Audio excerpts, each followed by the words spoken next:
mutación genética espiritual que alteró el corazón humano, resultando en cardos y espinos. El plan de cura fue profetizado en el monte Moriah y cumplido en Cristo, quien absorbió la maldición de la ley y el pecado para anular la infestación. La parábola del sembrador es crucial. La palabra del sembrador es la piedra roseta para la comprensión bíblica, obligatoria para descodificar las escrituras y diagnosticar el corazón. Entender los códigos bíblicos requiere la llave de Jesucristo, evitando la contaminación por la cosmovisión humana. Protocolo de desinfectación espiritual. El protocolo de desinfectación exige estudiar la palabra, beber la lluvia, eso significa estudiar la palabra es beber la lluvia, y un compromiso continuo, la mano del arado, para eliminar los espinos internos. La revelación de Cristo actúa como fuego que consume el parásito de la carne para que la tierra del alma produzca fruto provechoso.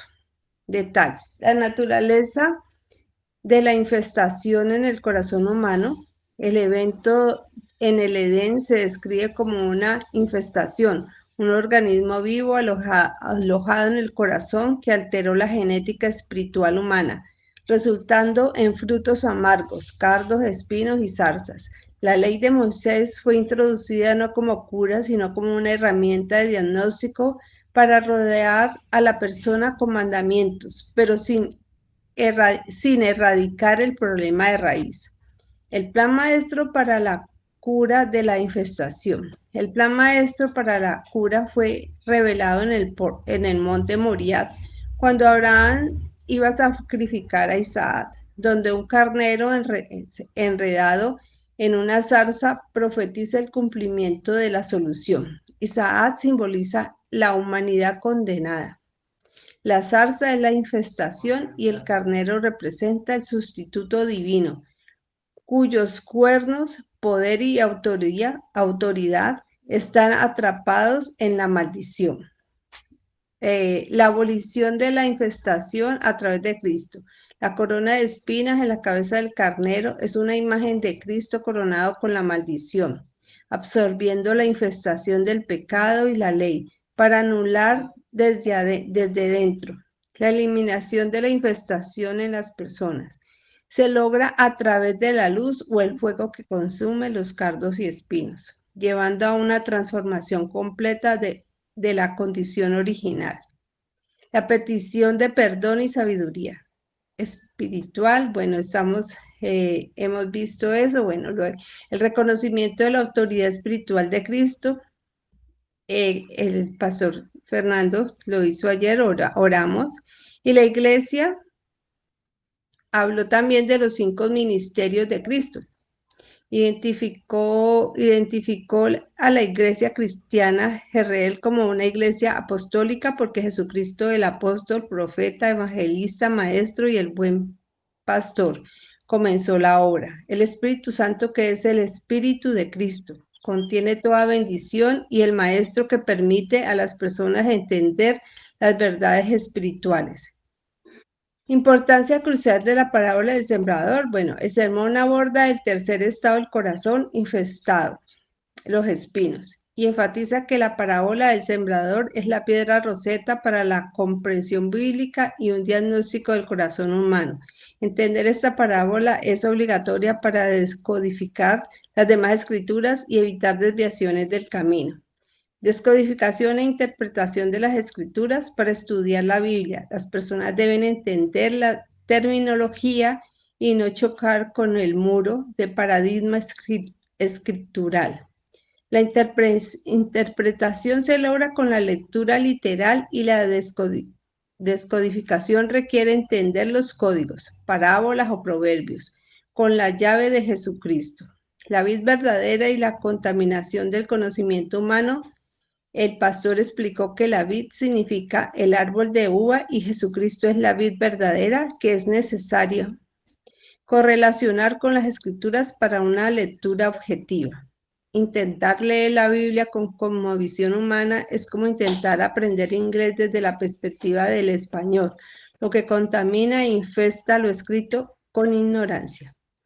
La definición espiritual, corazón y el alma y la mente son lo mismo en el contexto bíblico, no refiriéndose al órgano físico, sino al sistema de pensamientos. El alma es una tierra interior que produce semillas espirituales, o sea, palabras. El diablo se metió en el alma, no en el cuerpo físico, siendo el pecado original en el alma. El peligro de los espinos.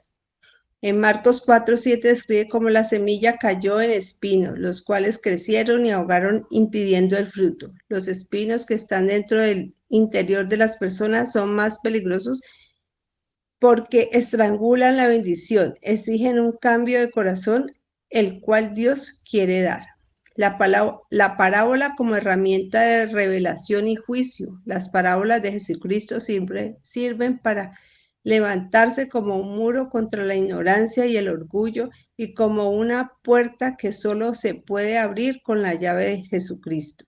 La mente carnal solo organiza información superficial, pero el Espíritu de Cristo descodifica a profundidad el reino para estudiantes activos. La infestación genética y la siembra de la serpiente. La participación del árbol del conocimiento del bien y del mal fue un acto de infestación genética, permitiendo que un organismo vivo y extraño, la simiente de la serpiente, invadiera la genética espiritual del ser humano. Esta infestación resultó en que la tierra del alma fuera parasitada por una planta ajena al diseño original del Padre.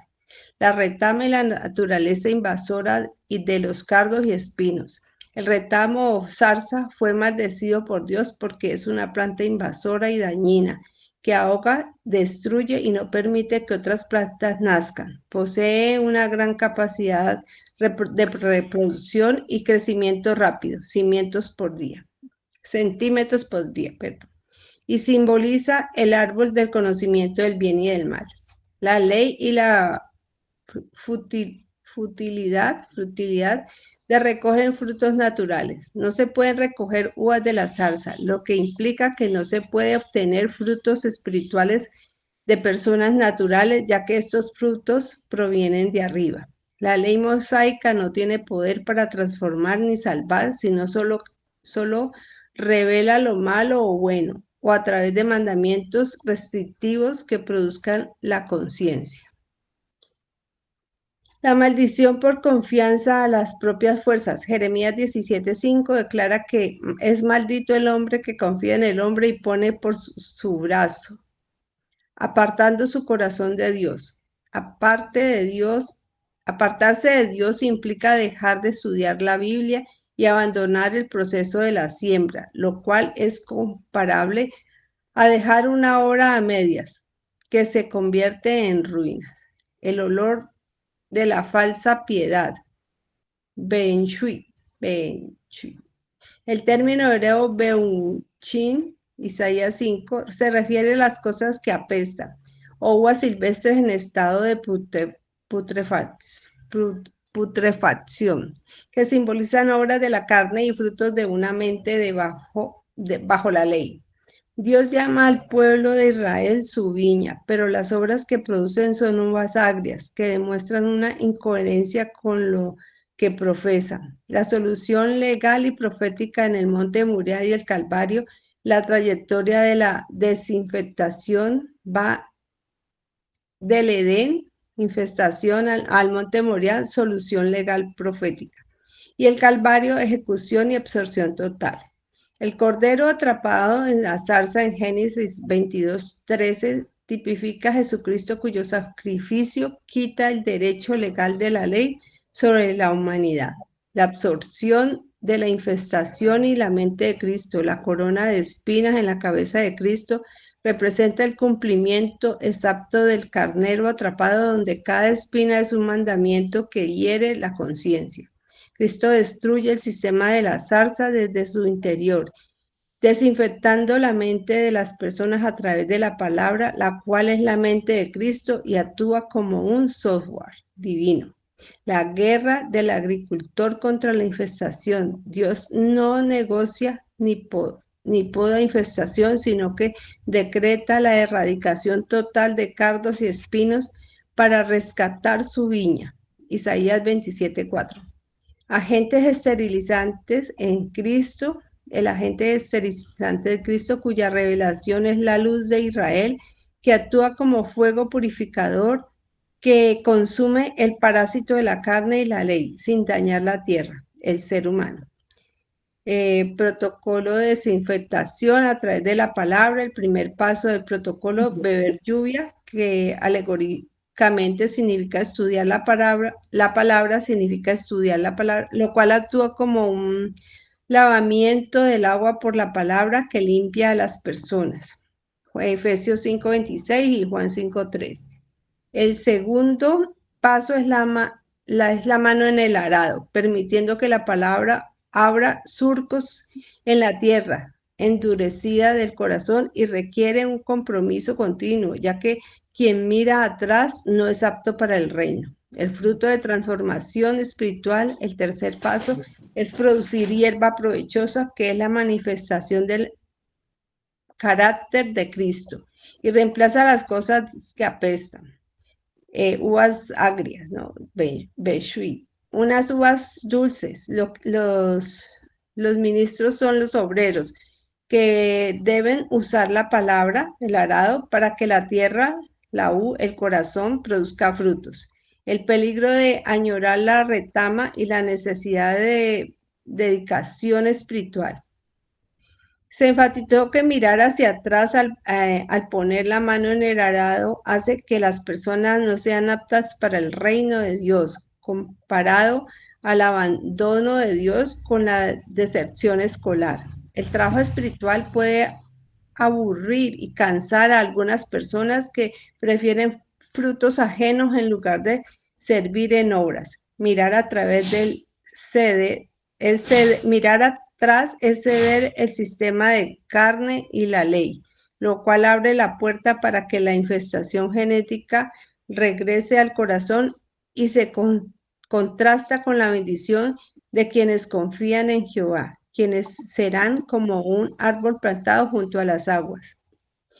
Profundización de la interpretación bíblica del estado del corazón.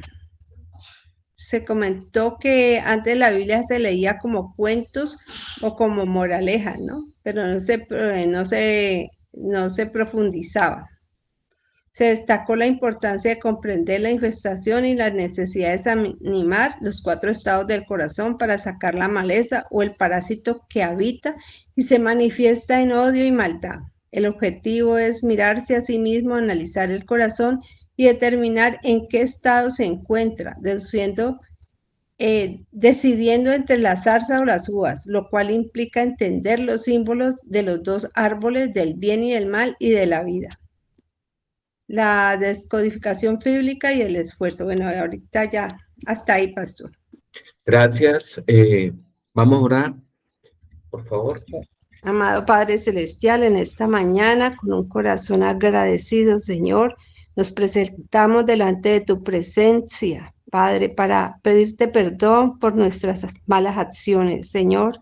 Somos unos seres que estamos llenos de una contaminación, Padre, y queremos ser limpiados a través de la palabra. Por eso estamos aquí, Señor, en esta escuela que tú creaste, Padre, para ayudarnos a limpiar y a ser como tú, Padre Santo. Queremos ser como tú, limpios de corazón, con un corazón agradecido por la vida y por el amor que tú nos das. Señor, gracias por morir por nosotros en la cruz del Calvario. Gracias por llevarte nuestros pecados, Señor. Te pedimos que nos ayudes en la tarea de limpiar y te damos gracias por poner al pastor Fernando en nuestras vidas para ayudarnos en este proceso. Gracias por esta escuela, Señor. Te pedimos que nos des el discernimiento y nos llenes de tu espíritu para entender cada día más tu palabra. Gracias, Padre. Amén y amén. Amén, amén y amén. Muy buenos días, amados del Señor. Les bendigo con toda bendición. Ustedes son benditos, ustedes son tierra deseable. Bueno, hoy esta enseñanza viene cargada de conocimiento. Amén. Entonces, cuando uno comienza a estudiar, lo primero que tiene que comenzar a desarrollar es comprensión. ¿Qué significa comprensión? Entender, capturar. Hice una pregunta hoy, vamos a preguntarle al hermano, a ver a quién le preguntamos hoy. Preguntémosle a Henry Garzón. Henry, ¿qué significa la palabra yermo? Y-U-K-E-R-E-M-O, yermo. ¿Qué entiende usted por yermo, Henry?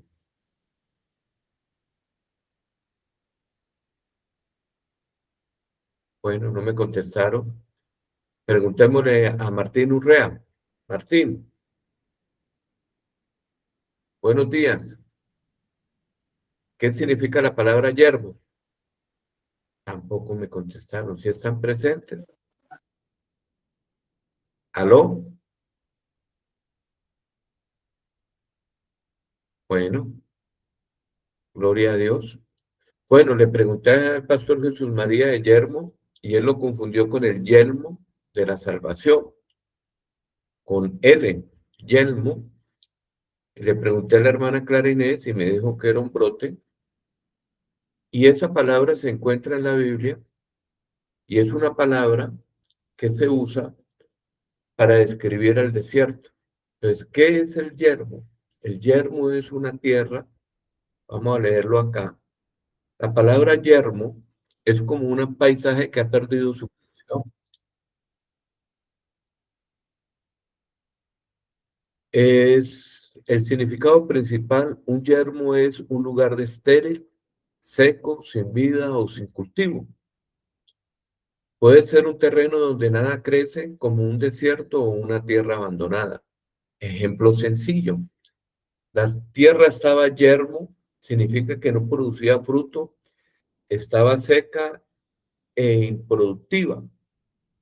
Entonces, en el sentido espiritual o simbólico, muy importante en la Biblia, yermo también se describe un corazón o una vida sin fruto, sin la presencia activa de Dios, sin crecimiento espiritual. Aquí conecta profundamente con la parábola del sembrador que tú estás trabajando. Un corazón yermo es como una tierra dura o descuidada donde la semilla, la palabra, no puede dar fruto.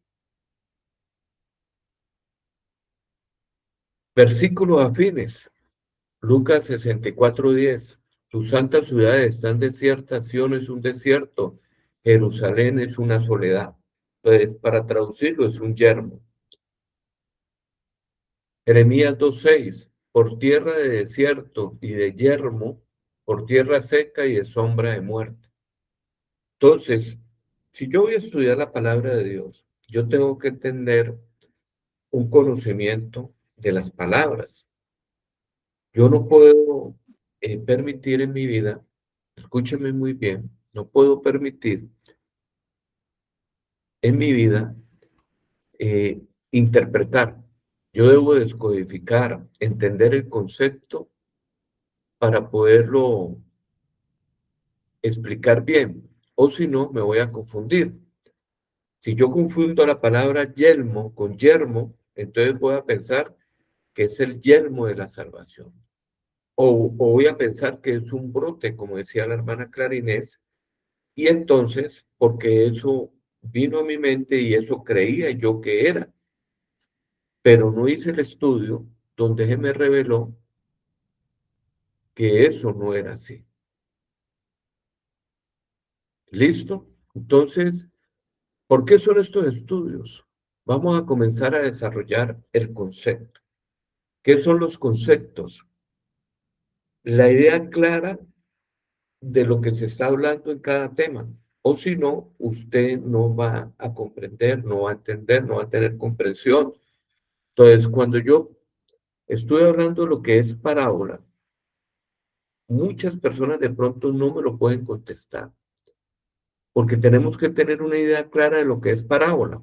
La Biblia fue escrita por parábolas, que en el hebreo es machal, es proverbio, es todo el sistema de parábolas que maneja el griego, sus figuras de edición, metáforas, analogías. Entonces, yo tengo que tener muy claro cada palabra que yo estoy hablando y entender el concepto, porque si no quedo, por ejemplo, los médicos usan una terminología en vez de voy a limpiar la herida, vamos a hacer una asepsia, palabra griega de limpieza. Entonces, por eso, en este estudio tenemos que ver mucho método, como te dijera, el glosario bíblico.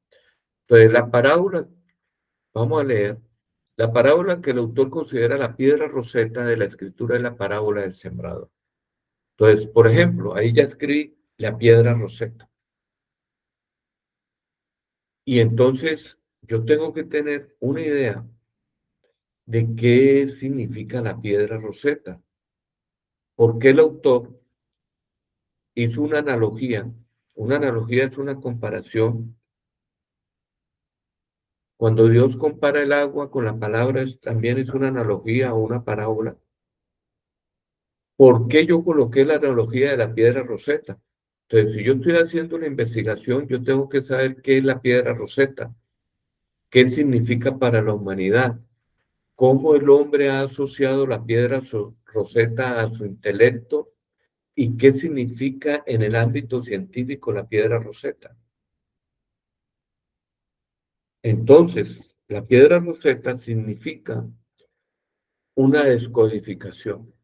Significa que era una piedra, una simple piedra de 1,20 por 90, con 3 clases de inscripciones, hallada en 1798, casi llegando al 1800, descubierta e incitados por Napoleón Bonaparte, se interesó de saber la historia egipcia, se interesó por todo lo que es las pirámides y todas esas cosas, y gracias a Napoleón Bonaparte nació lo que nosotros conocemos como la egiptología, el estudio de Egipto, y consiguió más de 150 científicos y su ejército, y fue a averiguar sobre los egipcios, y para averiguar de su historia, pues lógico, tenían que moverlo por los anaqueles de la historia o la historia de ellos, y eso es a través de su idioma, pero llegaron a Egipto y descubrieron que se había perdido el lenguaje o hablar jeroglífico, que traducido significa idioma sagrado, que solamente lo escribían los sacerdotes y eran para personas muy elevadas que estudiaban en ese idioma y tenían un idioma que era un demótico, que era el lenguaje normal de todo el pueblo egipcio. Pero imagínense que ellos querían averiguar la historia de ese pueblo, pero resulta que todos los templos estaba escrito en jeroglífico. ¿Cómo podían ellos leer la historia si no sabían leer los jeroglíficos, si no podían interpretarlos, si no tenían la capacidad? Ahí estaba, podían verlos, pero esos jeroglíficos no les hablaban. Ellos no podían leerlo. La piedra roseta, ¿por qué fue de gran bendición?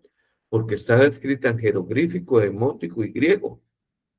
Y el griego koiné, que era un griego muy normal, ese griego todo el mundo lo dominaba gracias a Carlos, el que conquistó, Alejandro Magno, me parece que fue el gran conquistador, y él recolectó todo el mundo conocido, y entonces ahí vino la cultura griega dominante. Por eso es tan bueno saber historia, porque la Biblia también conecta la historia, porque la Biblia es parte de nosotros, está de Dios, y esto tiene años y años y años de humanidad. que la Biblia nos ha acompañado, las escrituras de Dios que se ha querido manifestar y ya se ha compilado, gracias a Dios. Entonces, imagínense el problema que ellos tenían, que no podían leer lo que estaba escrito, pero apareció una piedra, entonces pudieron usar un método comparativo del griego a los jeroglíficos, porque se dieron cuenta que los jeroglíficos sí se podían leer, pero cuando Jean-François Champollion trató de explicar que se podían leer, se levantaron muchas objeciones diciendo no, los jeroglíficos no se pueden leer, son ideas, quiere decir como logos que explican algo, pero no tienen una pronunciación, no se puede hablar o comunicar. Pues hoy en mismo está pasando. Hoy gran parte de la academia, cuando hablo de la academia, universitarios, todo lo que se ha tejido en la rama de la teología, porque la Biblia la convirtieron en estudio y en el estudio científico, y llegaron personas que quisieron interpretarlas desde una manera, desde la literatura. Personas que saben leer, que saben los, las terminologías, el concepto y definición de idiomas, pues claro, eso es bueno, pero ¿hasta dónde puede llegar de ser bueno? Que ellos dijeron que las parábolas, inclusive hay un libro escrito en eso, donde un hombre pasó 40 años y simplemente la conclusión que llegó fue que las parábolas solamente sirven para una descripción como un cuentico, como algo moral, como una historia artificiosa.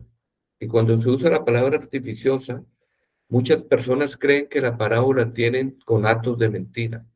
¿Qué quiere decir? Que son cosas que fueron creadas para que la gente entendiera, y como fueron creadas, entonces no tienen validez real. Entonces cogieron la parábola simplemente y la están viendo como un cuentico, como una historia que cuenta Jesucristo sin tener con validez de la realidad, sino algo figurado como una fábula para que usted la pueda entender. Hasta eso hemos llegado. Entonces, hay una película de Jean-François Champollion, hay varias, donde Jean-François Champollion era un estudiante francés y él comenzó, cuando pues encontraron la piedra Rosetta, se la quitaron a los franceses, los ingleses, y Jean-François Champollion comenzó a descodificar la piedra Rosetta. Por otro lado, los ingleses que la cogieron y la quitaron, y la piedra Rosetta es el mayor ícono de interpretación humano. Para los que estudian científicamente, la piedra Rosetta es la máxima expresión de interpretación porque redescubrieron un lenguaje muerto que se había perdido y sagrado. Imagínense pues hasta dónde llega su relevancia. Hablar de la piedra Rosetta en la academia es hablar de una semiótica muy extensa, es la cumbre de la humanidad para poder redescubrir algo. Imagínense la hermosura de la piedra Rosetta. Entonces, la piedra Rosetta, en cierta manera, fue usada como apoyo para poder redescubrir los jeroglíficos y los idiomas sagrados.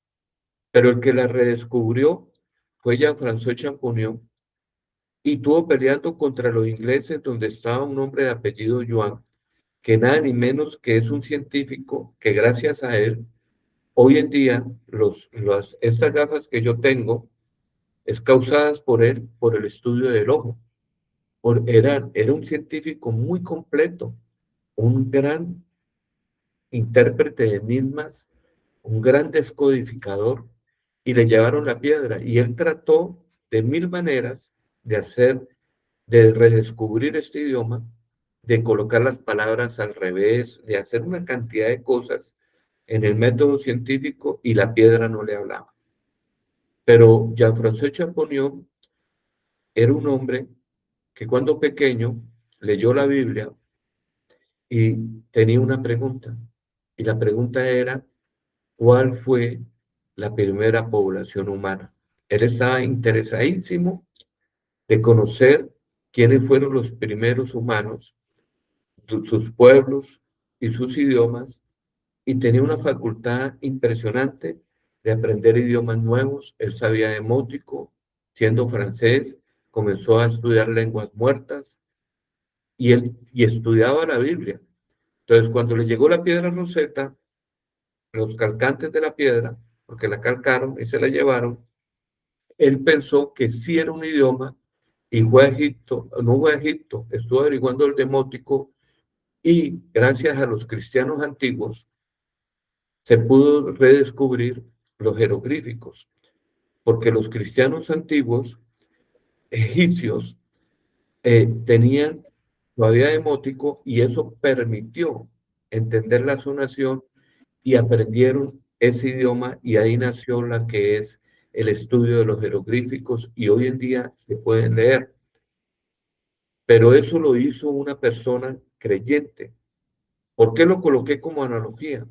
Porque yo soy ese Jean-François Champollion, en esta analogía que calza. Jean-François Champollion era un hombre pobre, era un hombre apoyado por su hermano, era un hombre que estaba peleando él solo con miles de científicos y con miles de mentirosos. Y él era un apasionado por redescubrir, y gracias a Dios, ese hombre redescubrió los jeroglíficos. Pues en este caso, Dios me iluminó, me mostró, a través de su espíritu se me presentó y me dio una visión en parábola. Cuando comencé, cuando comencé mi vida espiritual, Dios me dio nada ni menos que una visión y me la dio en parábola. Yo llevaba convertido 2 o 3 meses y Dios me habló, me mostró la visión de las impurezas del corazón, me mostró una puerta, me mostró una tierra, una colina, me mostró unos objetos y esos objetos eran representativos como piedras, espinos, ríos y un abismo donde yo no sabía nada.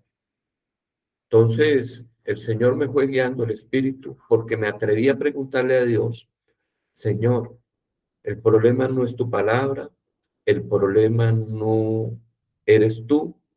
Yo creo que el problema soy yo y tengo un problema en el corazón. Y cuando hablo un problema del corazón es de entendimiento, no de enfermedad. Y se me presentó el Señor y me habló 4 horas revelándome lo que había dentro de mi interior, permitió entrar a la profundidad de mi ser, de mi alma, y me mostró. Y desde ahí Dios me llamó a servirle y a predicar el Evangelio. Me convirtió en su siervo. Yo lo acepté. Yo no quería ser pastor. Yo no quería servirle a Dios. No conocía a un Dios verdadero. Tenía una información como muchos que creen, pero creer no es suficiente, sino tener fe. Y hay un abismo de diferencia entre el creer y la fe. El creer puede ser tu intelecto y, y, y dar la fe es dada por el Espíritu. Hay una gran diferencia entre fe y creer. Creer por fe de Dios que te abre el entendimiento a través de las Escrituras y te lleva y a creer y a confiar verdaderamente en el Espíritu. Y la fe, se puede, perdón, y la creencia, tú la puedes estar convencido sinceramente, pero no tienes raíz en sí, porque no tienes sustentación bíblica, porque la fe viene por el oír y el oír la palabra de Dios. Entonces, ya contando esta historia, emparejándola, resulta que la piedra roseta de las Escrituras, nada ni menos que es la parábola del sembrador. Pastor, usted es muy repetitivo con la parábola. Entonces yo le hago una pregunta. Si estamos aprendiendo a leer, yo no tengo que enseñar las vocales, yo no tengo que enseñarte en español, si vas a aprender a leer español, las 27 letras del alfabeto. Yo no tengo que decirte que uniéndolas podemos crear un universo de un idioma. Siempre nosotros que hablamos, siempre vamos a hablar con letras. Siempre. Siempre vamos a hablar en nuestras 27 letras. No hay otra manera. Estamos obligados, nosotros que nos comunicamos, siempre usar estas 27 letras. De las 27 letras hay 5 vocales, que son las que hacen hablar las consonantes. Y sin vocales no se puede comunicar o construir palabras. Pues no es que yo sea repetitivo, es que lo que pasa es que académicamente yo te estoy enseñando para que cuando tú cojas la Biblia, la puedas leer y la puedas descodificar.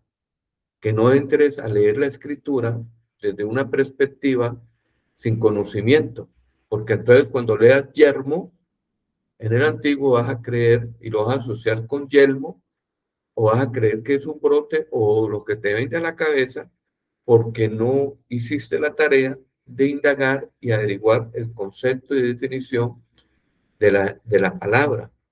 Por eso es tan importante manejar el glosario bíblico. Entonces, la parábola que el autor considera la piedra roseta, quiere decir que nuestra piedra roseta, la que permite redescubrir el idioma sagrado de la parábola del sembrador. Ah, pastor, tantas vueltas para usted decirme eso. Sí, yo tenía que crear una plataforma y eso que no le he introducido más para no aburrirte. Entonces, imagínese todo lo que he investigado y hay que ver la película y hay que ver todas las objeciones y las mentiras que se levantaron. Hasta el Papa decía que hablaban jeroglífico, lo han engañado. Pero bueno, sigamos. Entonces, la parábola del autor considera la piedra roseta de la escritura y la parábola del sembrador. El autor utiliza esta analogía, quiere decir yo, porque de la misma manera que la piedra roseta histórica permitió a los investigadores descifrar los misterios jeroglíficos egipcios que habían sido incomprensibles durante siglos, la parábola del sembrador proporciona la llave indispensable para descifrar el complejo lenguaje celestial de toda la Biblia. Según el texto, al explicar esta parábola en privado a sus discípulos, Jesús entregó el glosario básico de este código hermenéutico, revelando las equivalencias espirituales precisas para elementos naturales como el sembrador, la semilla, los distintos tipos de tierra, las aves del cielo, los pedregales y los espinos. Imagínense que si Jesús no fuera abierto esto, Dios mío, si Jesús no fuera explicado el glosario, y aún habiéndolo explicado, hay cabezones que todavía contradicen el método de Cristo. Ellos todavía están en un método que contradice las enseñanzas. Cuando Jesús vino, los mayores contradictores no fueron las personas estudiosas bíblicas, fueron nada ni menos que los que estudiaban la Torá o lo que llamamos la Biblia, eran los mayores opositores. Y hoy en día está pasando lo mismo. Hoy en día mis mayores opositores son los que enseñan la palabra. Y entonces me consideran a mí falso, siendo ellos los falsos. Me consideran a mí secta, siendo ellos las sectas. Cuando Jesucristo vino, Pablo creyó que era una secta, que Jesucristo era una secta, por eso los perseguía. Por eso cuando Jesucristo predicaba, los mayores opositores eran los que tenían un conocimiento diferente a la verdadera revelación de Jesucristo. Y es increíble que eso se siga reproduciendo hoy en día. Es increíble el engaño. Por eso dice la palabra que Dios destruirá la sabiduría de los sabios y entendidos. Cuando una persona lee que Dios va a destruir la sabiduría de los sabios y entendidos, sin tener el contexto bíblico, va a pensar que son personas que le va Dios a destruir la capacidad de crear una nevera o hacer un carro o hacer una estructura. No está hablando de eso. Cuando dice que va a destruir la sabiduría de los sabios entendidos, es la manera de la gente de interpretar las escrituras. Cuando Dios viene a destruir esas falsas enseñanzas, esas esos sincretismos, quiere decir mezclar lo santo con lo profano, de meter mentiras, meter sectas, cosas que Dios no dijo, cosas que Dios no quiso decir y están diciendo. Entonces, cuando dice que Dios va a destruir es eso, porque va a destruir los falsos maestros. Entonces, debemos de entender esto. Si usted va a seguir estudiando, si no maneja glosario, si no entiende las vocales, le voy a decir, usted nunca va a aprender, nunca va a aprender, nunca va a aprender. Y en estos días me di cuenta, tenía una persona que le estaba enseñando muchos años, establecí las vocales proféticas, y es vergonzoso. En estos días le pregunté, venga, por favor, dígame las vocales. Y no fue capaz de decirme las vocales. Si no fue capaz de decirme las vocales, ¿cómo va a construir palabras? Una persona que no entiende se va a convertir en mi enemigo. ¿Por qué? Porque yo estoy predicando la verdad. Y entonces va a decir cosas que yo no estoy diciendo porque me va a totalmente, ¿a qué? A mal interpretar. Así de sencillo. El que no entiende va a decir cosas como un teléfono roto que yo no estoy diciendo. No va a entender a Dios. Lo mismo con Dios, porque esto es de Dios, esto no es mío. Entonces, sí, recapitulemos. Usted tiene que manejar un glosario. ¿Qué tal que usted sea un médico y usted no maneje terminología médica?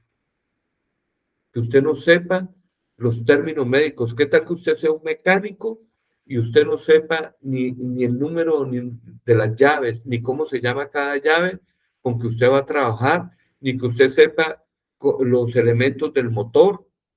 Entonces usted va a tener un problema de comunicación terrible, porque usted no sabe, si usted es mecánico y no sabe ni siquiera cómo se llaman los implementos del motor o de qué está sufriendo, es lo mismo. Si usted va a estudiar y va a estudiar, va a seguir en el estudio, y si usted no aprende a manejar el glosario, pues va a tener un problema de interpretación terrible. Pues es una parte obligatoria de entender, de comprender la terminología, cómo Dios habla, porque usted está estudiando, investigando la Biblia. Nosotros usamos terminologías, porque eso lo usó Jesucristo. Encriptaciones. El estudio bíblico no es para cualquier persona, sí, pero esas personas tienen que capacitarse para poder entender lo que se está hablando. El autor subraya que Jesús mismo estableció la importancia suprema de esta historia en Marcos 4:13. Al vertir, ¿no sabéis esta parábola? ¿Cómo pues entenderéis todas las parábolas? Quiere decir que la Biblia fue escrita en parábolas. Todo es parábola, y yo lo demuestro, casi todo.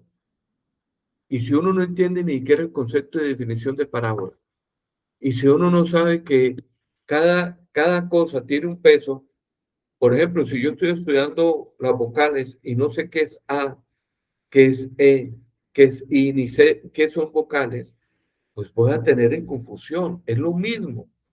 Entonces, Jesús dijo que el que no supiera la parábola del sembrador, ¿cómo puedes entender todas las parábolas?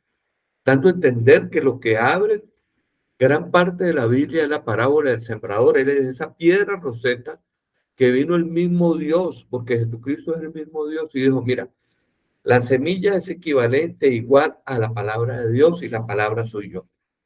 El labrador es equivalente a el que santifica, limpia el terreno. Ustedes son la tierra y ustedes están en yermo, ustedes son desiertos. Pero uno le pregunta a una persona en el campo espiritual, ahorita en la cristiandad, ¿qué es desierto? Estoy viviendo un tiempo de desierto, ¿no? Un estado temporal de una escasez, y no sabe que el desierto es el estado del corazón que está siendo estéril o no está recibiendo la semilla porque está reseco y endurecido. Entonces, si no se manejan términos y comprensión lingüística, ¿cómo se puede manejar esto? Dios mío. Pastor, ¿esto es difícil? No. Si usted sabe preparar un arroz, usted puede aprender lo que usted quiera. Así de sencillo. El que sepa preparar un arroz ¿Y por qué hablo de preparar arroz? Porque el arroz son procesos. El arroz es un proceso. Si usted es capaz de procesar 5 pasos, ya, usted es un sabio. Las personas pueden hacer de todo. Yo se lo digo aquí. Usted puede aprender a ser cirujano. Usted puede aprender a volar en avión. Usted como ser humano, usted lo único que le falta es la disposición. Pero para mí, cualquier persona que se disponga puede lograrlo. Cualquier persona que busque el método de hacerlo bien, lo hace bien. Así de sencillo. Nosotros podemos capacitarnos. Y más siendo hijos de Dios. Yo estoy seguro de esto. Entonces, ¿cómo puedes entender esto todas las parábolas? Yo llevo 25 años estudiando la parábola del sembrador o más. Y me preguntarán, pastor, usted es tan repetitivo estudiando la parábola del sembrador. Y si yo cogiera a esa persona y le preguntaría sobre la parábola del sembrador, estoy seguro, convencido que no me daría todas las revelaciones que hay ahí. De pronto tendría un nivel de comprensión. Yo llevo 25 años, la he predicado de 1000 maneras y se lo digo aquí humildemente, no la sé totalmente todo. Eso, y cómo se puede unir con las demás. Esto es impresionante. Esto, la parábola del sembrador es algo codificado, que cuando usted la comienza a abrir, te comienza a abrir otros versículos, comienza usted a entender el panorama. Y cuando comienza uno a ver y dice, ve esta parábola del sembrador, nada ni menos que la radiografía de mi corazón. Esta parábola del sembrador me está diciendo que mi corazón tiene estos 3 estados y comienzan las preguntas, ¿y en qué estado estoy? ¿Qué ave del cielo se me está comiendo la semilla? ¿Será que yo estoy en un desierto? ¿Por qué yo no estoy dando fruto? Y comienzo a analizarme en mi interior. ¿Y qué son los espinos? ¿Y qué dice la Biblia de los espinos? ¿Y dónde aparece el primer registro de los espinos? ¿Y cómo hago para entender todo lo que está aquí? ¡Wow! ¡Wow! ¡Wow! ¡Wow! Esto es importantísimo que usted lo pueda comprender. Entonces, esto establece que sin vocabulario básico proporcionado en la parábola, el sembrador, el texto sagrado, permanece mudo, pero con él innumerables misterios bíblicos y revelarse. Amén. Sigamos en el estudio. Entonces, este estudio es fabuloso, pero es cansón porque es academia, es de recordar, es de hacer. Entonces, por ejemplo, vamos a seguir investigando por acá. Entonces, por ejemplo, la labranza espiritual, el cultivo del corazón del cristiano. Lo voy a abrir. Voy a abrir esta nota. Entonces, ¿qué es la labranza espiritual, el cultivo del corazón? Vamos a abrirla con el método alegórico. Según el autor, la labranza espiritual, el autor aquí es Dios porque yo simplemente soy un recopilador de lo que está escrito. Buscando dispositivo. Según el autor, la labranza espiritual es un proceso transformador y esperanzador, mediante el cual el terreno malo, quiere decir el corazón, ya estoy usando el método, puede convertirse en buena tierra, ya que ninguna de las malas condiciones descritas en la parábola es una condena definitiva.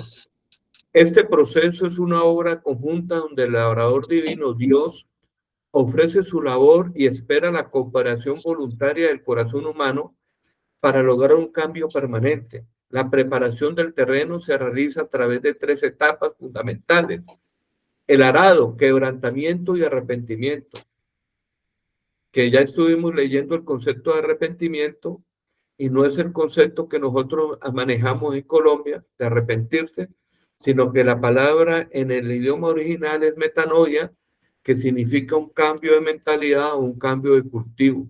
Así de sencillo. De dejar de dar uvas agrias a dar uvas que le agradan a Dios. Entonces, consiste en romper la superficie compacta del corazón endurecido para que pueda recibir la semilla. ¿De qué semilla estamos hablando? En el método sería la palabra. El autor lo asocia con el arrepentimiento genuino y resalta la necesidad de hacer barbecho. Pastor, ¿qué es barbecho? ¿Qué es barbecho? ¿Por qué usa ese término? El barbecho es cuando usted coge el terreno endurecido y le da con el arado. Es decir, tener un periodo de inquietud y humillación tras el quebrantamiento y antes de la siembra. Sembrar sin haber pasado por este arado previo es trabajo perdido. Entonces, ¿qué me está pasando a mí como pastor? Yo tengo que ser un buen tutor con ustedes y tengo que enseñarles estos ejercicios de aprendizaje, porque si no, imagínense un agricultor que no sepa preparar el terreno, pues se pierde la semilla. Entonces, si usted no sabe preparar el terreno, su corazón a recibir la palabra, pues va a perder todo ese conocimiento. Hay personas que perdieron 8 años conmigo, hay personas que han perdido 3, 4, 5 años conmigo, hay personas que en este momento pueden estar perdiendo el tiempo del cultivo porque están distraídos por ahí escuchando, están recostados en la cama, no tienen un lapicero en la mano, no tienen los 5 sentidos, están escuchando por allá, no están colocando toda la atención, entonces no estamos haciendo bien el trabajo de siembra. ¿Por qué? Porque usted no está enfocado en el estudio y no tiene un oído delicado, un oído fino, afinado a lo que yo estoy hablando y no está usando todo su cerebro para capturar toda esta imagen. No está grabando, está nada más por ahí como oyéndome, pero no escuchándome. Entonces, ¿qué pasa? No me está prestando atención y entonces lo que yo digo le pasó a usted, entró por una oreja y le salió por la otra porque no aprendió a grabar. Cuando yo grabo algo, cuando yo voy a escuchar una predicación de otra persona, e inclusive no abro ni la Biblia, porque al abrirla y leer el versículo y permitir que se me amplíe más el conocimiento, dejé de oír al que estaba hablando por colocar atención a lo que estaba diciendo y hubo un interruptus y perdí lo que el hombre estaba diciendo. Por eso cuando yo comienzo a escuchar, a veces no tomo ni notas, sino presto totalmente atención y hago el ejercicio y lo dejo como un clic y hago a mi mente rebobinar para recordarme lo que habló el hombre y volverlo. Y cuando termino de escuchar el comentario, lo que predicó y dijo, entonces comienzo el estudio más profundo de lo que él me habló. Esos son métodos de estudio que yo hago. Cuando yo comencé a estudiar con el pastor nunca a mí me enseñó. El primer pastor que yo tuve, que yo escuchaba, nunca tuvo la dignidad de sentarse conmigo. Yo he aprendido a ser autodidacta, a sentarme y a desarrollar. He aprendido a enfocarme y a corregir cuando estoy escuchando y no permitir interrupciones ni siquiera de mi mente. Usted tiene que disciplinarse cuando me está escuchando, porque si no se va a perder el hilo de la conversación, del temario o de la revelación. Entonces, el arado, quebrantamiento y arrepentimiento consiste en romper lo superficial, compacta del corazón endurecido para que pueda recibir la semilla. Cuando yo predico, oye, hay personas que tienen tanto ruido interior. Hay personas que uno está hablando y ellos están pensando en otras cosas. No están presentes. Tienen presente el cuerpo, pero su mente no está ahí. Y por eso, cuando uno va a comenzar a estudiar, usted tiene que estar aquí presente. O si no, va a perder el tiempo. Va a perder la semilla. Va a perder la clase. Y cuando hago perder la clase no es porque usted no esté presencialmente, sino porque usted no fue capaz de absorber lo que yo estoy diciendo. Y si no estudió, pues mucho menos la va a ampliar y a llegar a mayor conocimiento. El autor lo asocia con el arrepentimiento genuino y resalta la necesidad de hacer barbecho, es decir, tener un periodo de quietud y humillación tras el quebrantamiento antes de la siembra. Sembrar sin haber pasado por este arado previo es un trabajo perdido. La extracción de piedras, el proceso de santificación.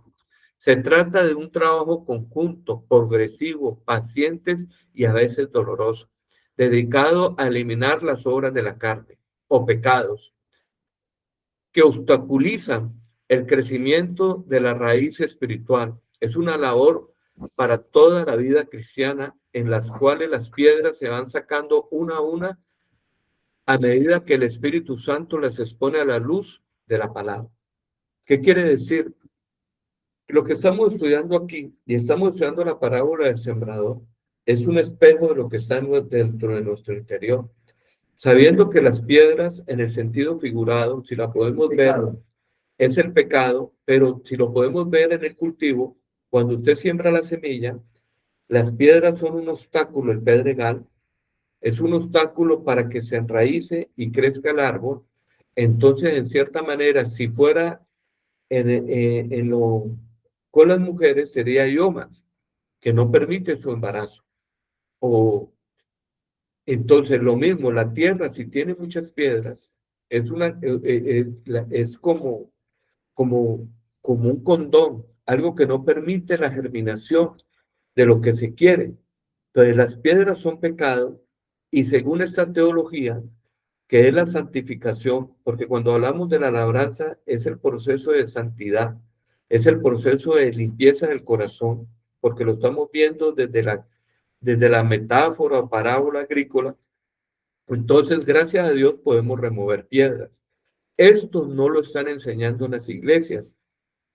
No están enseñando que Dios, el labrador interno, está dentro de tu corazón y puede remover los pecados.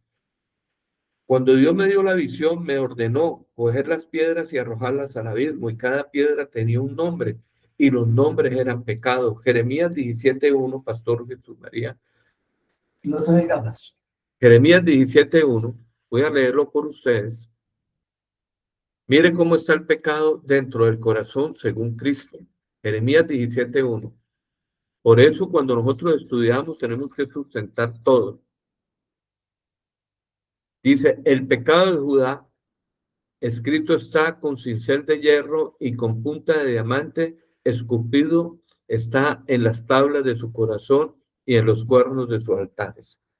¿Usted sabe qué significa la palabra cuernos? Significa la autoridad. La autoridad. El poder quiere decir que el pecado nos está gobernando y tiene sujeto ¿qué? Nuestros cuernos, nuestras autoridades. Por eso, hermano, cuando uno está estudiando, tiene que entender que la parábola del sembrador nada ni menos que él es gran espejo para mostrar nuestro interior y el pecado. Pastor, ¿yo puedo remover mi pecado? Sí, o si no, yo no estuviera predicando. Téngalo seguro, que si no se hiciera sanidad del corazón, entonces, ¿para qué yo predico?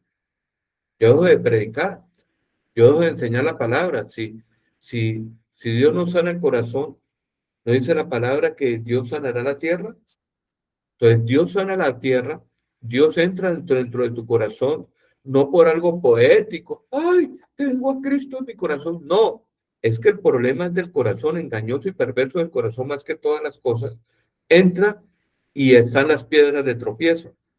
El problema es con las piedras es que no nos deja labrar, no nos deja sembrar, no nos deja sembrar, no deja que demos fruto. Y las piedras son pecado y son las obras de la carne.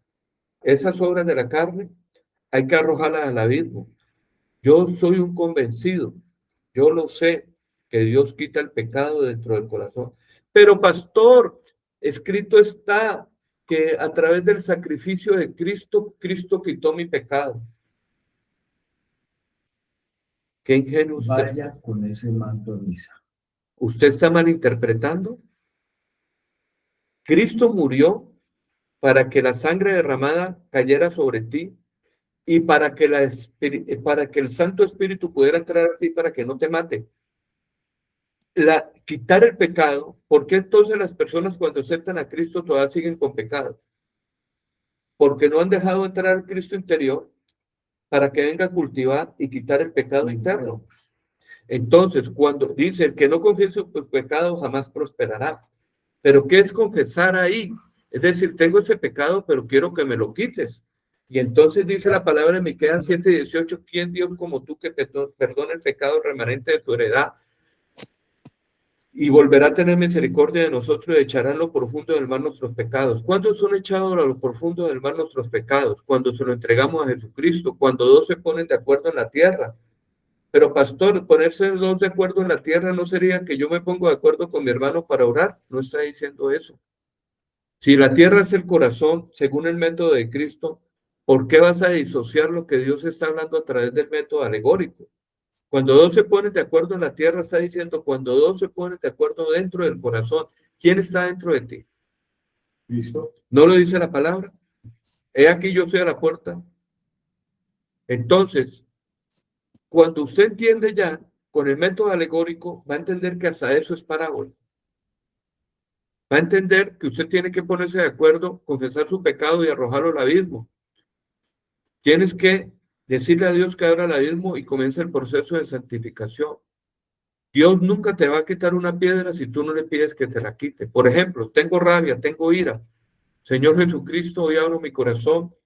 He llegado a conciencia. La palabra conciencia significa con, más ciencia, conocimiento, más conocimiento. Tu palabra me dio el conocimiento, porque este pueblo se perdió por falta de conocimiento, pero tengo el conocimiento de Dios.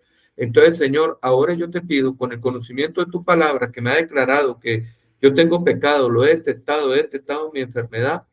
Padre, yo no puedo meterme la mano para sacarme la piedra, pero tú que estás dentro de mí con tu espíritu, por favor, saca esta piedra. Ahí aparece, la arrojamos al abismo y ahora le pides a Dios, donde quedó el hueco de la piedra de la ira, Sembrar una semilla. siémbrame una semilla de mansedumbre, Fruto. una semilla de mansedumbre, y entonces ahí comenzó la conversión. La conversión es paso a paso. Ahí comenzó el famoso jardín del Edén. Entonces, mucha gente no sabe esto. Mucha gente la tienen haciendo perder el tiempo dentro de iglesias porque hay personas que están predicando que no saben nada de Biblia. Y cuando hablo de no saber nada de Biblia, no es que no contengan el contenido ni la información. Para dar eso, voy a dar un ejemplo. Resulta que cuando vino Jesucristo, habían dos grupos religiosos muy fuertes y que todavía siguen habiendo y se han vuelto modernos. Los saduceos eran los personajes incrédulos, pero creyentes. Incrédulos, ¿qué? Justos. Los saduceos son esos personajes que vinieron y no creen en el Espíritu, no creen en la vida eterna, no creen que haya vida eterna, ¿no? Pero creen en Dios. Entonces creen a su manera. Y vinieron a Jesucristo a hacerle una pregunta de trampa. Y la pregunta de trampa era con la ley de Moisés. En la ley de Moisés decía que si una mujer tenía un esposo y el esposo no le dejaba descendencia, porque para los israelitas la maldición no es poder tener hijos, fructificar, entonces tenía que el hermano hacer el favor a la esposa y embarazarla. Pero resulta que ellos le trajeron un problema, que eran 7 hermanos, que el primero se casó, se metió con el segundo, se metió con el tercero, se metió con el cuarto, se metió con el quinto, y llegó hasta el 7º, y ninguno fue capaz de embarazarla. Y le trajeron una pregunta a Jesús, y la pregunta fue, ¿y en la vida eterna de quién será mujer? Imagínense. ¿Y en la vida eterna de quién será mujer? Personas que leían la Biblia y le trajeron, primero, preguntas de trampa. No creían en la vida eterna, no creían en la resurrección del alma.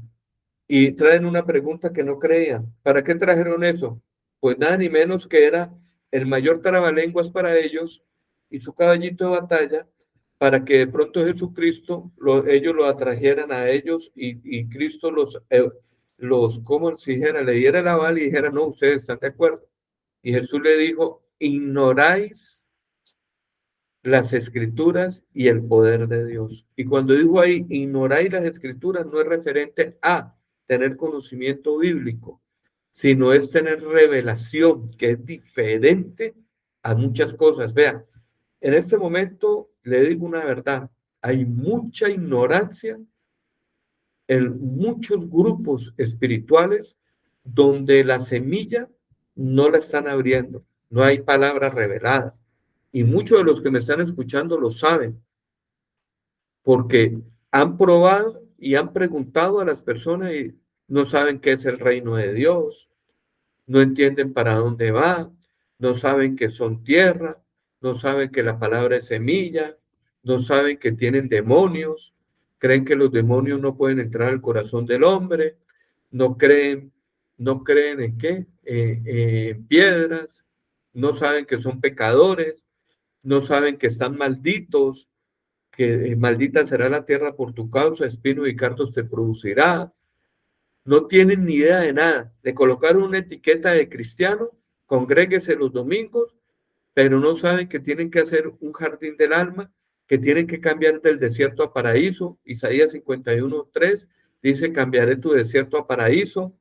Entonces, si uno no tiene la información de lo que toca que hacer, si yo llego a una empresa o entro a un grupo y no sé, no tengo que hacer, ¿qué hago? Pues mantengo como un vago, mantengo haciendo estorbo, no sé qué es lo que tengo que hacer, no sé cuál es el propósito, pero ojo, el propósito aquí en Guerrero, según la palabra, es que Dios está cambiando nuestro desierto a paraíso.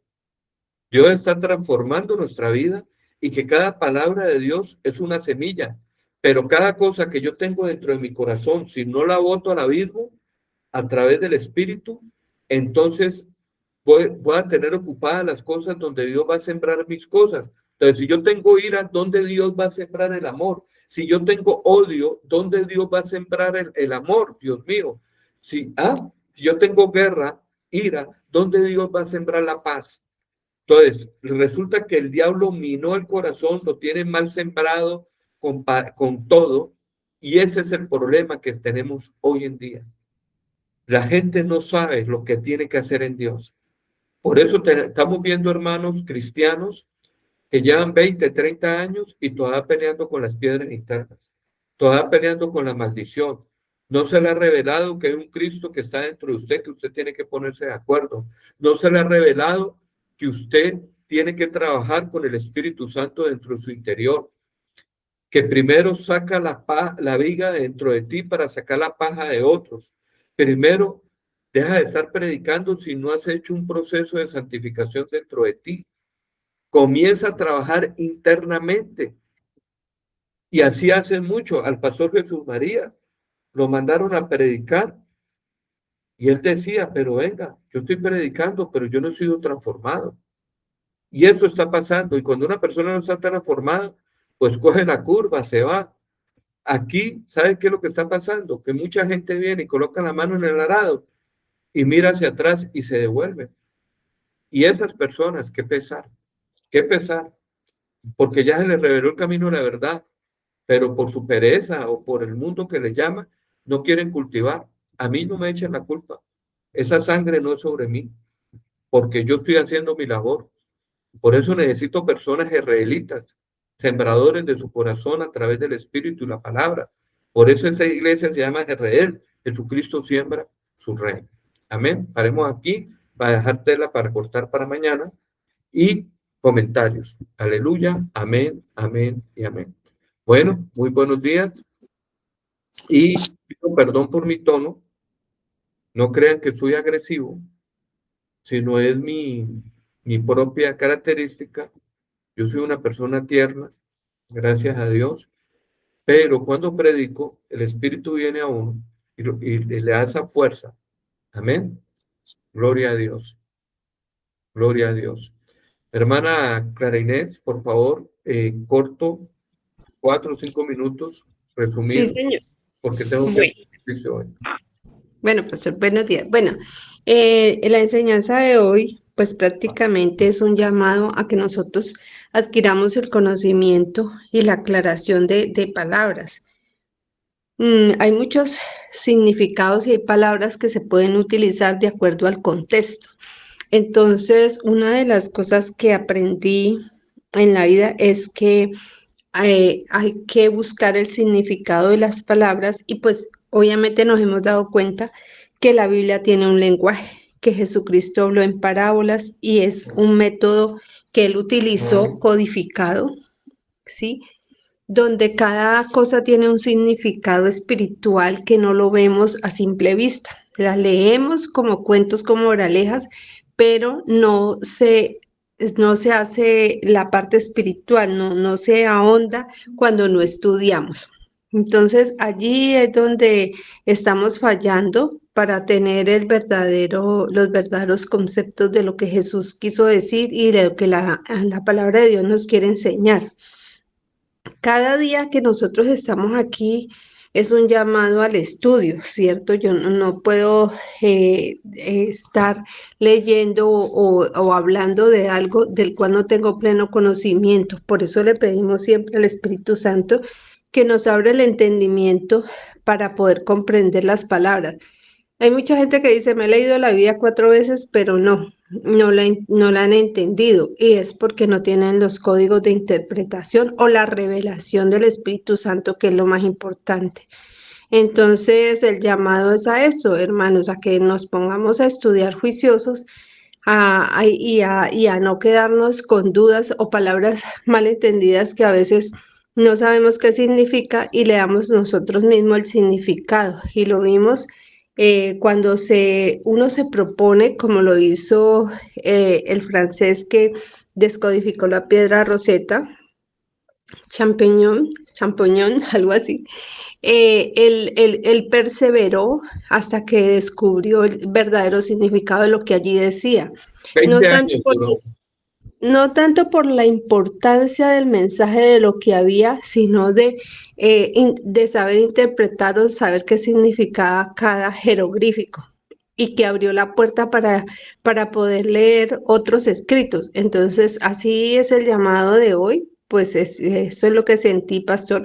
Usted nos está llamando a no quedarnos con las dudas, a investigar y a ir a saber el significado real de lo que Jesús nos está diciendo, y esa es la tarea, aprender cada día más. Gracias, pastor. Ejemplo, yo coloqué un muchacho a predicar en la cárcel y cuando él leyó y moraban ahí, dijo la palabra morada, dijo que era una mata de mora grandísima. Entonces, otro pastor viejito, muy reconocido, se puso a estudiar y cuando habló del doble ánimo, él lo sumó 1 más 1, 2, y entonces es bueno tener doble ánimo. Y no, y pareciera que fuera recocha, pero eso pasa así. A veces pasa así y tenemos que entender todas estas cosas. Henry, muy buenos días. Buenos días. Amén. ¿Sí me Comentarios escucha? sí, perfectamente. Comentarios sobre esta enseñanza. Yo quiero iniciar haciendo una comparación. Me parece muy bien.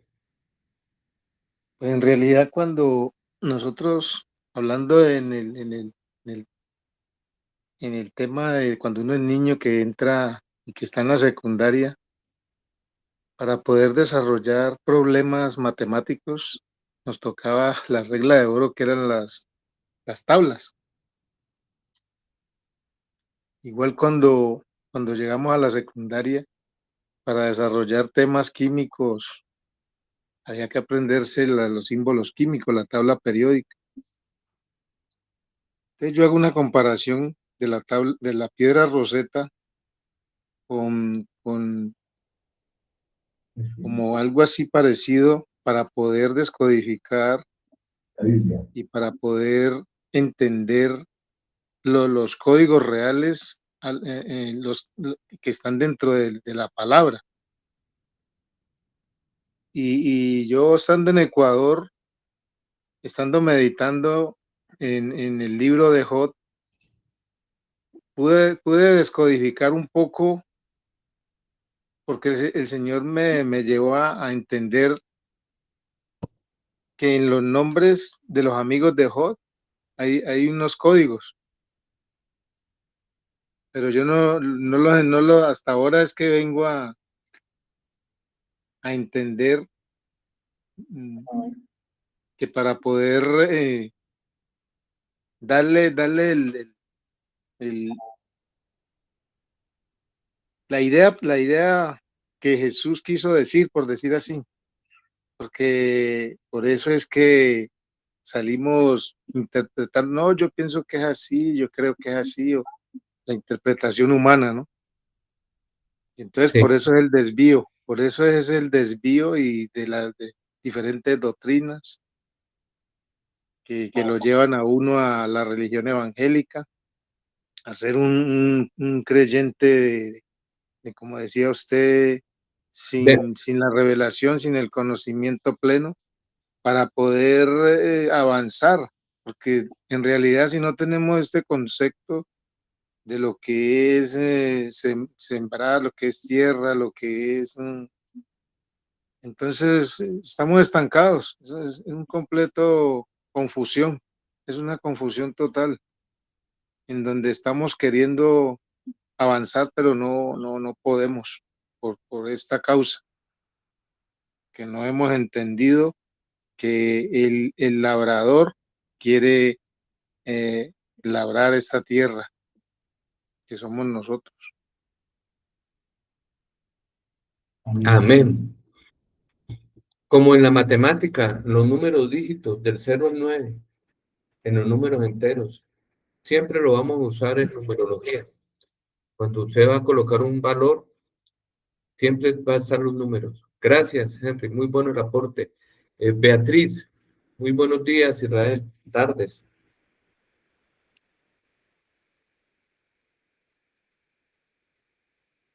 Bueno, dejamos hasta aquí. Voy a hacer algún aporte pequeñito también. Venga, siéntate acá, pastor.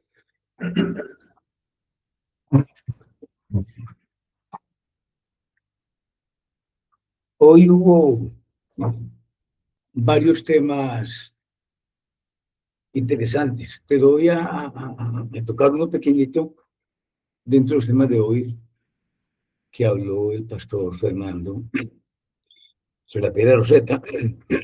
En la parábola del sembrador, ¿qué es la piedra roseta? Cuando uno entiende la parábola del sembrador, es más fácil entender lo que dice la palabra de Dios.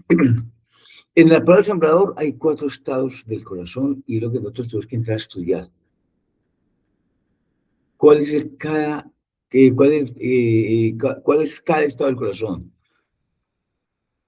Si nosotros entendemos en qué estado está nuestro corazón, va a ser más fácil entregarnos a este estudio. Leanla 1 o 2 veces. Acuérdense que los 4 estados del corazón son el corazón endurecido, el corazón lleno de pecado, el corazón del tercer estado que son los afanes de la vida, que es el engaño de la riqueza, que es la codicia. Mucho, ahí está la que es la religiosidad. Y yo siempre lo he dicho, cada vez que tengo la oportunidad de predicar, que el tercer estado del corazón es el más delicado. Es donde realmente la gente se está perdiendo, porque nos estamos creyendo buenos sin ser buenos. Estamos engañados. Entonces hay que aprender a entender en qué estado está nuestro corazón. Y el cuarto estado, que es la tierra buena, donde se produce al 30, al 60 y al 100 por 1. Entonces es muy importante que reflexionemos en la palabra del sembrador y podamos identificar en qué estado está nuestro corazón para empezar a trabajar en esa área. Amén. Eso es lo que les quería compartir. Pastor. Bueno, vamos a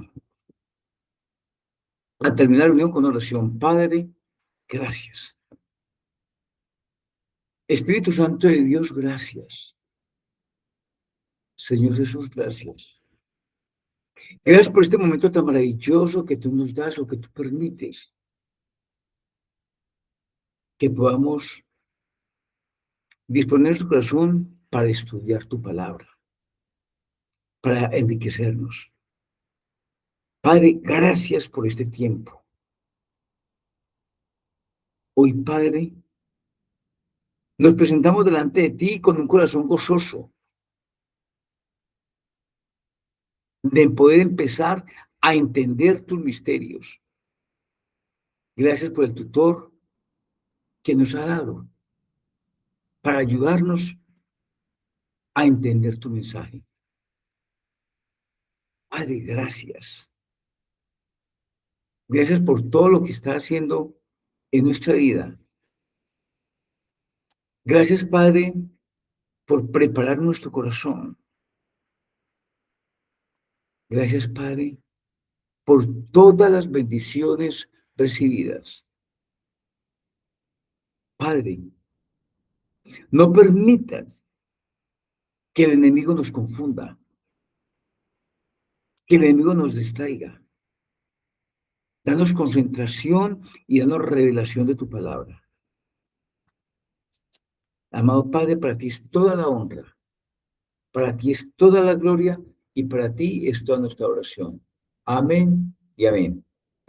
Hasta luego. Despídase. Chao. Bye, bye. Bendiciones en Cristo. Bueno, Bendiciones. Gracias, bye, bye. Mañana continuamos a las 6 de la mañana. Bendiciones, bye, bye. bueno, bendiciones. Gracias.